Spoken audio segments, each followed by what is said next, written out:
Panguva inoi, chaos irikuirapta the ruling party ZANU-PF. People are seeing two factions achitiritinana pa social media.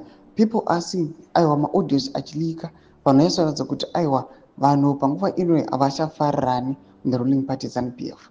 Izvi vanhu vakuzviona kuti zvakukodzeresa the immediate cause to the collapse of the ruling party ZANU-PF. Subscriber or like what on the bell icon.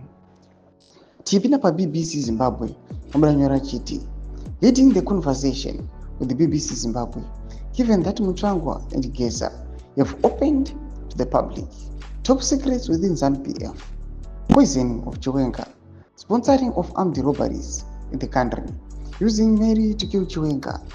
Is it possible for Eddie Chiwenga to work together after 31 March? Let's talk.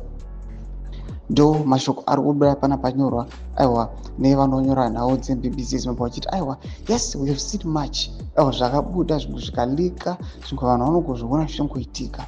Now they are saying since we are heading aiwa ma-protest amuriona ari kutagonana bomushogesa panguva inoi. Now do you think that after this protest these two leaders they are going to face each other vacharamba vachishandidzana vese zvakanaka? Vanhu vakambonzwa aiwa magossips mahunga aiwa cabinet reshuffle vakataura masviko ekuti aiwa panapa ndipo patichaona kuti maloyalists ageneral Chiwenga aiwa mazhinji aiwa achakandirwa kure zvokuti vanenge vava general Chiwenga vachasara vari weak, very weak, vasina kana support.